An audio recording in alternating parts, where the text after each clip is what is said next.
La dernière présentation de cette plénière me revient, la partie facile, puisque je vais vous parler du travail de tous mes collègues plus que du mien, sur le panorama de l'activité des urgences. Donc je fais référence au document qui vous a été distribué et qui traite des données des services d'urgence de la région et qui sera complété au cours de l'année par les données des services de SMUR, les données de SAMU, et potentiellement un certain nombre d'autres publications sous ce même format, sachant que toutes ces données qui sont présentes dans ce document écrit sont aussi disponibles par l'intermédiaire de l'accès au portail régional de santé sur des accès un petit peu plus dynamiques où vous pouvez varier les données et les périodes qui sont concernées par nos statistiques. Alors, je vais aller assez rapidement, puisque l'idée, c'est pas de refaire tout le document, et on ne vous l'a pas distribué pour rien, vous allez peut-être le lire, on peut le croire. Vous avez vu qu'il est bien rose, on a choisi cette couleur parce qu'il y a eu un vote au sein de l'équipe et que c'est le rose qui est sorti. Ça ne plaît pas à Philippe Gariten, je sais, ni à Christian Barre, mais bon, c'est comme ça. Le panorama de l'activité des urgences aborde d'abord le contexte de l'organisation des services d'urgence. Là, vous avez une carte de la région PACA avec le temps d'accès moyen aux services d'urgence et SMUR de la région. Vous voyez qu'il reste des régions, des territoires qui sont relativement distants des services d'urgence et qui apparaissent en rouge, mais que le reste de la couverture de la région est quand même extrêmement dense. On y retrouve 55 services d'urgence, 25 sites de SMUR avec des antennes saisonnières et des antennes permanentes de SMUR, des équipes pédiatriques, il y en a 2. En tout, il y a 49 lignes de SMUR qui sont actives. Alors les virgules 1, c'est parce qu'il y a une saisonnalité pour certaines. Est-ce que vous m'entendez bien là? J'ai des petits signes sur le micro. Il faut que je monte, que je me rapproche. Voilà, je vais me rapprocher. Et puis les fameux 5 hélicoptères de SMUR qui travaillent d'arrache-pied, notamment SuiteGap qui a une activité très, très importante. Sur la collecte des données, puisque là on va se concentrer sur les urgences, il faut savoir que les 55 sites d'urgence adressent des données vers un collecteur central régional qui est traité par l'ORU ici, et c'est le même modèle pour toutes les régions. C'est quelque chose que nous travaillons au sein de la Fédération des ORU qui a même donné lieu à une publication nationale qui compare les activités entre les régions. Et ces données sont transmises quotidiennement à l'Institut de veille sanitaire, plutôt Santé publique France pour faire de la veille syndromique sur nos données, mais aussi à l'ATIH tous les mois. Et c'est un élément particulièrement important. Et vous allez le voir sur l'exhaustivité des données en région, on est plutôt bien placé. Alors les indicateurs qui sont collectés en PACA, grâce au terminal des urgences, ainsi qu'à d'autres logiciels qui se sont adaptés, ont un format national, les RPU, qui est aggravé. Vous voyez qu'il y a pas mal de données qui sont, je ne vais pas les détailler, qui sont rapatriées pour chaque passage. Et nous avons forcé le trait en demandant à ce que ces données soient transmises non pas une fois par jour, mais toutes les 10 minutes, de façon à pouvoir les utiliser en temps réel, et qu'elles soient complétées d'un certain nombre de champs supplémentaires qui nous permettent notamment d'aborder la problématique hôpital en tension, pour lequel il y a un petit chapitre dans notre panorama. Alors maintenant, les grands résultats, c'est qu'à l'heure actuelle, sur la qualité des données, hors quelques services qui envoient pas ou très peu de données, j'en cite 2, qui envoient uniquement 2 ou 3 champs sur les 45 attendus, tous les autres sont avec une très bonne rosace d'exhaustivité. Sur le volume d'activité, on révèle que l'activité des urgences n'en finit plus de croître. C'est un problème que je ne vais pas expliquer là. On est à plus de 1,7 million de patients pris en charge tous les ans en région PACA. Et sur ces 1,7 million, il y en a à peu près 60 000 qui échappent à un envoi correct au fil de l'eau des données par les services d'urgence. Et nous n'avons donc pas fini, mais nous sommes tout de même très satisfaits du résultat. Un des sujets qui tient à cœur, j'ai fait quelques extraits, c'est la notion des durées de passage, où on voit là que cette durée de passage dans les services d'urgence est d'autant plus importante que le patient est vieux et hospitalisé. Autrement dit, les patients les plus fragiles à l'attente aux urgences, puisqu'on sait que ça augmente notoirement la mortalité et la morbidité, sont les patients que nous maltraitons le plus. Pour autant, la plupart des patients pris en charge, et on peut s'en féliciter, sont pris en charge, oui, 70% sont pris en charge en moins de 4 heures. C'est quand même une bonne performance globale, mais qui oublie un peu de la reproduire sur les patients fragiles.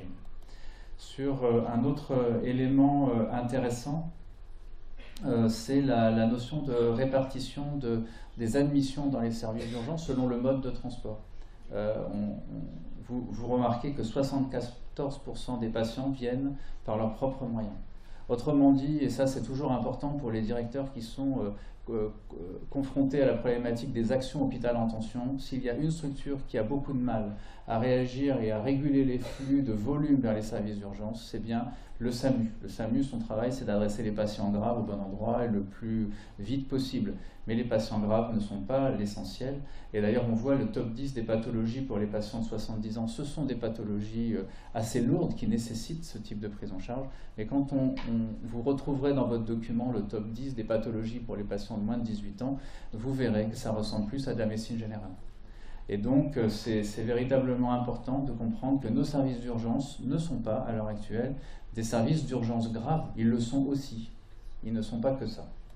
Sur les données et ce que ça nous apporte, vous avez un mode de présentation qui a été validé par la Fédération des ORU, qui maintenant est pris en compte par la totalité des observatoires dans les régions et qui vise à montrer les différents items fondamentaux des services d'urgence, où on va voir notamment que dans notre région, nous sommes particulièrement conventionnels, puisque la répartition selon le sexe est la même que dans tout le territoire national, que le nombre de patients hospitalisés est la même, que la durée de passage est par contre améliorée, mais tout de même pas dans les meilleurs scores si on compare à toutes les régions qui arrivent à produire cette donnée, que les modalités d'admission et les modes d'admission sont bien identiques à ce qui fait dans les autres régions, et donc on arrive à voir ça. Par contre, là on est sur les patients de façon globale, mais si on se dit, et si je m'intéressais qu'à la pédiatrie, et là les chiffres changent totalement. Par exemple, on va n'en prendre qu'un, on ne va pas tous les balayer,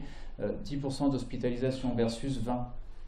Et puis, si on va chercher la problématique des personnes âgées, là, vous voyez que le taux d'hospitalisation est beaucoup plus important, 54%, et les durées de passage explosent. C'est ce que je vous disais tout à l'heure. Donc, notre panorama sur l'activité des urgences en région PACA nous montre bien les différentes filières de soins qui sont en place, pour lesquels on peut quand même s'étonner que pour l'instant, même si on travaille à améliorer ces organisations, on n'est encore pas forcément de filière très spécialisée selon ces catégories, mais on y vient.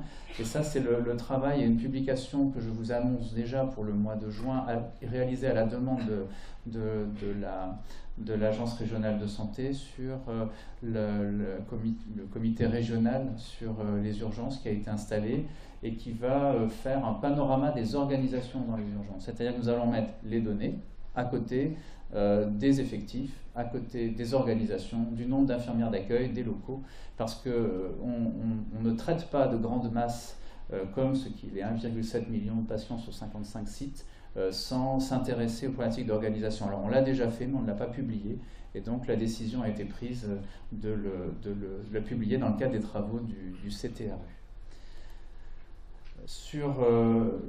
On a vu que selon l'âge, on pouvait obtenir des résultats différents et qu'on avait un intérêt à les examiner sous des angles différents. On peut aussi faire un travail sur les pathologies, et ça c'est véritablement le sens le plus important.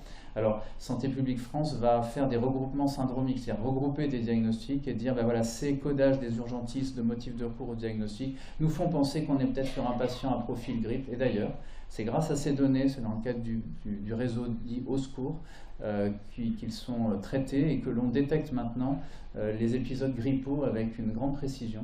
Et vous avez, en tout cas, les chefs d'établissement qui sont présents ont été informés 4, 5, 6 jours avant le début de l'épidémie que nous allions probablement rentrer en phase épidémique, ce qui a été confirmé. C'était le cas l'année dernière et on espère faire comme pour les bronchiolites. Puisque nous sommes prévenus, nous pouvons adapter nos organisations. Ça, c'est encore difficile, mais en tout cas, c'est le chantier qui est le nôtre. Dans ce panorama, vous avez une carte d'identité de tous les services d'urgence en termes d'activité. Alors certains au moins 3 directeurs d'établissements de la région seront déçus du score de leur établissement, mais ils vont l'améliorer cette année, c'est nos 3 derniers établissements à conquérir. Là vous avez l'exemple du plus bel hôpital de Hyères, il n'y en a qu'un, qui est mon établissement d'attachement et de rattachement. Et qui montre ces données avec des éléments qui sont aussi publiés en temps réel par l'intermédiaire du portail, c'est-à-dire que tous les acteurs de Hyères peuvent aller voir ces données, mais les acteurs des hôpitaux voisins aussi, puisque nous avons voté et décidé, dans le cadre du pilotage régional sur les urgences, d'être transparents. Alors depuis tout à l'heure, dans mes propos, transparaissent ma passion, c'est la problématique de l'hôpital en tension, puisqu'on sait qu'on continue de maltraiter et de faire perdre des chances à des patients par les délais de passage, même si on s'est amélioré, qu'on continue de s'améliorer. Et la problématique hôpital en tension vise à améliorer ça. Et donc, on a un petit chapitre, le chapitre 5, qui nous tient à cœur et qui montre le nombre de déclarations hôpital en tension documentées, réalisées par les établissements. Vous voyez qu'on arrive maintenant à 647 épisodes qui ont été signalés avec des durées d'action des établissements en moyenne sur 32 heures. Donc je ne vais pas rentrer dans les problématiques de définition, mais sachez qu'on a des fluctuations annuelles. L'épisode grippal est un classique dont nous sommes prévenus, qui arrive soit en début d'année, soit aux vacances de février. Sur ces éléments-là, c'est important. Après, il y a d'autres éléments dans le panorama qui vous passionneront. Vous vous demanderez pourquoi on déclare plus la tension le lundi et le mardi, surtout le lundi. Bon, moi, je peux vous souffler que probablement, si vous regardez les données d'activité temps réel qui sont présentées sur le portail, vous verrez, vous savez, c'est ces schémas-là. Si vous ne les connaissez pas, faites-les vous montrer tout à l'heure dans les stands. Vous verrez que le dimanche et le samedi, ça allait mal aussi. Autrement dit, pour l'instant, on déclare le lundi les ennuis qui durent depuis le vendredi. C'est-à-dire que pour l'instant, on n'est encore pas très en jambes pour être précoce, pour mettre en place un certain nombre d'actions. Et finalement, notre retour sur le panorama d'activité nous le dit, nous le montre, même si nous nous améliorons. Puis il y a un autre indicateur qui est intéressant, qui intervient dans ce chapitre 5, et qui est le temps réel et la durée de présence des patients présents sur tous les établissements. Alors, il y a un établissement qui est particulièrement pas bon, et c'est un des établissements sur lequel est investi le président du conseil d'administration, qui est M. Limousi, qui est le site de Sisteron, où ils ont un temps de passage qui est extraordinairement long. On sait pourquoi, c'est parce qu'ils ont un mode d'usage de leur logiciel qui n'est pas tout à fait dans les normes. Ils font sortir les patients tous d'un coup en fin de journée parce que l'activité n'est pas très importante. Donc du coup, on a un indicateur qui est faussé. Et pour avoir un bon indicateur, il faut bien saisir. Par contre, sur les autres sites, on a des données qui sont validées. On voit de grands écarts dans les durées de passage aux urgences. Et sachez qu'en plus, cette durée de passage aux urgences, elle est monitorée en temps réel. Donc il est fondamental de se poser la question de cette machinerie extrêmement complexe qu'est un service d'urgence, qui est capable de fournir énormément de soins, énormément d'actes, et qui parfois dérape totalement, même de façon globale, sur ces temps de prise en charge. Et donc c'est un indicateur particulier, et nous sommes la seule région à en disposer à l'heure actuelle. Donc on peut espérer que nous allons finir de nous améliorer. Voilà, c'était mon retour sur le panorama des urgences, qui est porteur de messages. Et puis d'endurance, on se dit qu'on améliore les choses, mais on va encore les améliorer, et vous avez vraiment des éléments qui ont des conséquences organisationnelles et techniques qui sont fournis dans ce document, et vous pouvez nous demander des études focales, et vous pouvez aller voir sur le portail les données de façon complète en sélectionnant des périodes. Il y a un outil qui est là pour ça, qui est encore peu utilisé par les acteurs, mais qui a un intérêt. Voilà, je m'arrête sur le sujet.